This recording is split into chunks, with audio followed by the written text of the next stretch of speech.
Okay, katiis na Joshua Iborda. Ito yung order mo long range locator. Gaya ng request mo, i-test muna natin bago ipadala sa iyo. So ito yung pinakalagay natin ng bala sa likod. Buksan mo siya. Lagyan mo siya ng singsing o kwintas o ano yung available mo na gold. Tapos atake mo ng konting antena.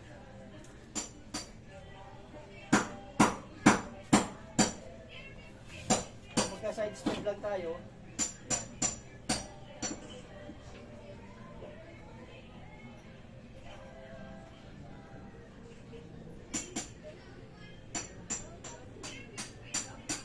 So meron siya dyan tinuro.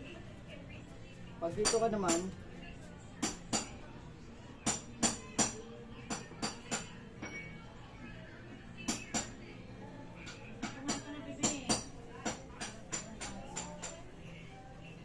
yan o, ituro nyo itong object.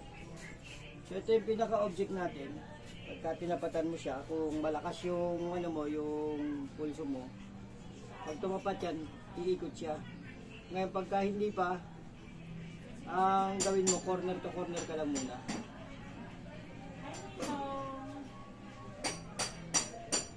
Corner to corner, bawa galing ka dito, tuturo siya kung nasa yung target object mo. Pagka nandito ka naman, tuturo rin siya. So makukorner mo na siya, pupunta ka dito, maglalak siya dito. Pagka nandito ka naman, lagpasan mo siya, babalik siya. So makukorner mo na kung nasaan siya. Nakaka-antena eh. Yan. So ito yung kay Joshua Iborda.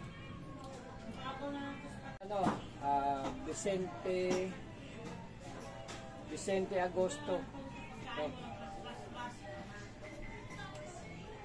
So test ko na rin to bago ko ipadala kay Vicente Agosto.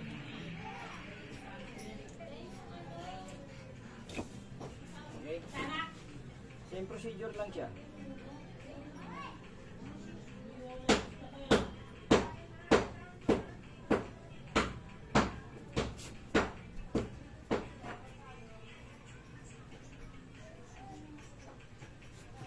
Pagka nandito ka naman, ito ipihit siya dito sa tapat.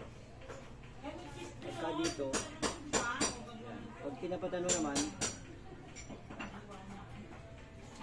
mahaba yung antena. Siya natin konti.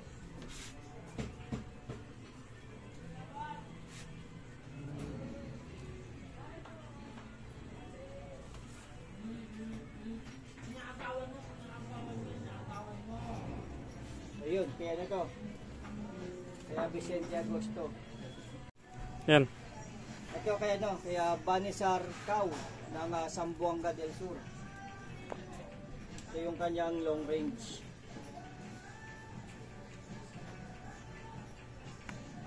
Hindi natin ang bala. Kaya mo ng konti antena. Dahil maiksi lang tayo, kaya short range lang. Maiksi antena lang, ayan. So kapag ka nakaganon,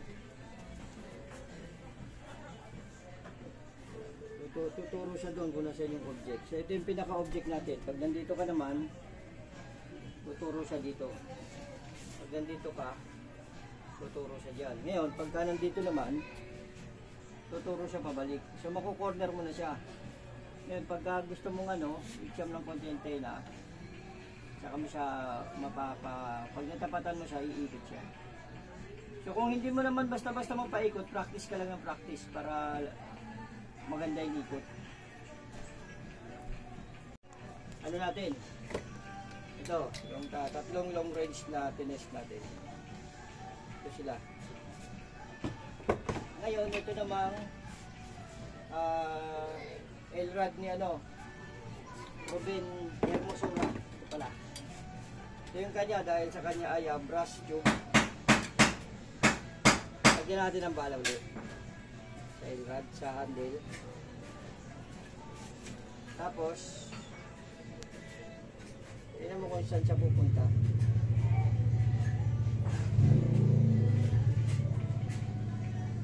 Yan. So pagka naglakad ka niyan, katapatan mo siya, magkukross siya. Pagka lumagpas ka dyan, bubukas na siya. Bubukas na siya. Okay, kapag dito ka naman, pagka dito ka, kita mo siya kung nasaan siya. Ngayon din, pag magtapat ka dyan, cross siya, pag lumagpas ka, bubukas na yun. So pagka nandito ka uli, ganun din mangyayari dyan, babalik siya dyan. Pag tinapatan mo, magkukross. Pag lumagpas ka sa object, bubukas. Okay, yun ang ano yan ha, paggamit nito nga LRAD. Pag corner to corner mo muna yung ano, yung object mo.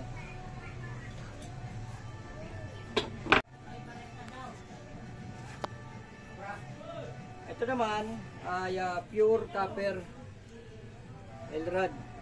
May special power yan dito na nilagay, na request. Pati yung pendulum niya at yung handle niya talaga ay copper yung rod. Tapos magkaiba siya. Ito.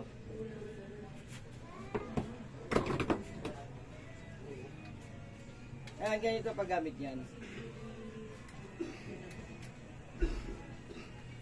Nalagyan mo rin siya ng bala.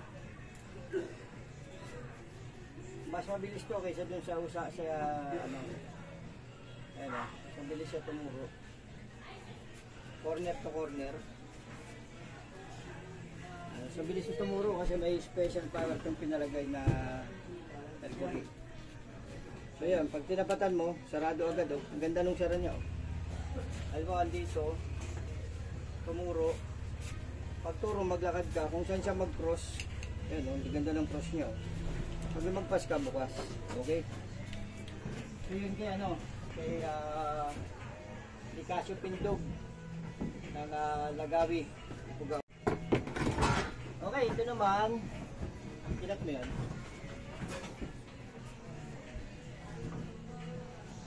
Okay, ito naman ay dalawa yung kanyang order. Isang Japanese one at saka isang aurameter. So, unahin natin i-test yung aurameter. Kaya ano to? Kaya Nisi Agtarap ng ano, La Union. Barangay Pantar, La Union. Lagyan mo rin ng bala siya. So, ang paggamit nito ay pwedeng pa ganyan. Yan.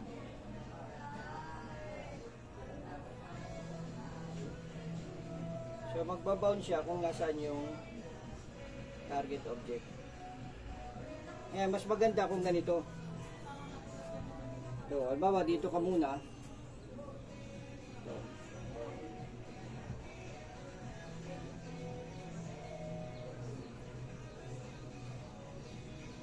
So napaling yung pendulum kung nasaan yung target object natin.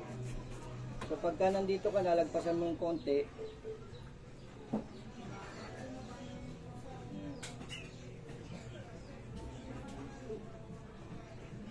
So napunta siya dito, papunta dito sa object. Okay, halimbawa napatan mo naman siya. Ito yung pang target your goal. Ayan, pag tumapat ka, ang bouncing ng kanyang pendulum ay pababa. So malulukit mo na kung nasaan yung eksaktong kinalalagyan ng deposit.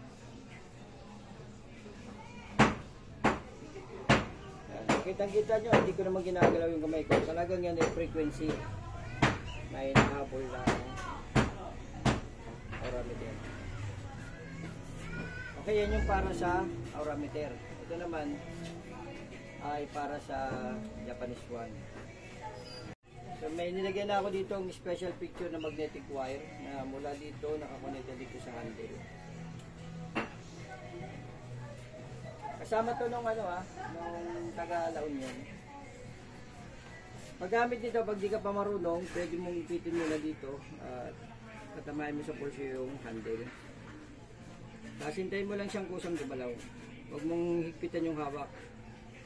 Huwag mong pigilin. Ayan. So, yung pendulum ng ng Japanese wand, yun, bumabaling na doon sa ating target. Ayan, kapag ka nandito ka, ganun din mangyayari dyan. Kapag ka tinapatan natin yan,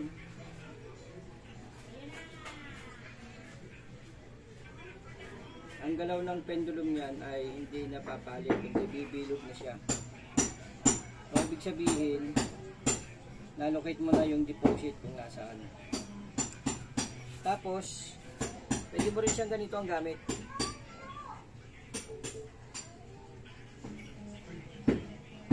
Yan, pwede rin dito.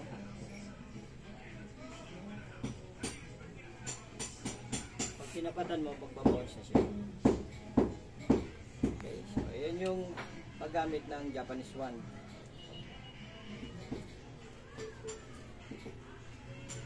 Kailangan mo siyang balahan.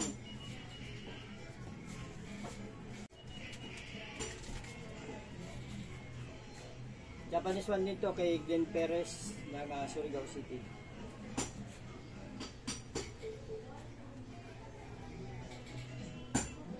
Ilalagay din natin yung bala dito sa chamber sa handle. Ay mo na dito ka nakatayo. Pag di ka pa marunong ka, ay ipitin mo muna ka dito ng ganyan, no? Yan, tapos patatamay mo ng konti sa pulso. Gilin mo siya. Eh, huwag mong ipitan yung hawak, kaya mo lang siyang kusang gumalaw.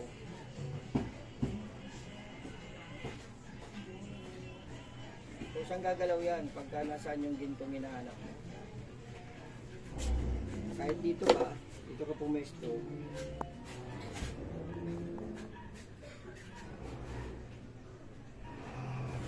Eh, pag tinapatan natin yan, yung sentro,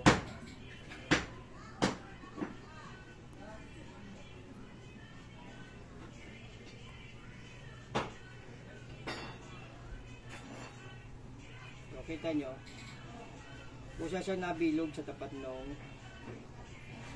deposit. So, kahit pahiga siya, magbabounce naman siya ngayon yung nasa yung deposit. Pagka inilabas mo siya, iba ang galaw niyan. Tuturo pa rin siya kung nasa yung deposit.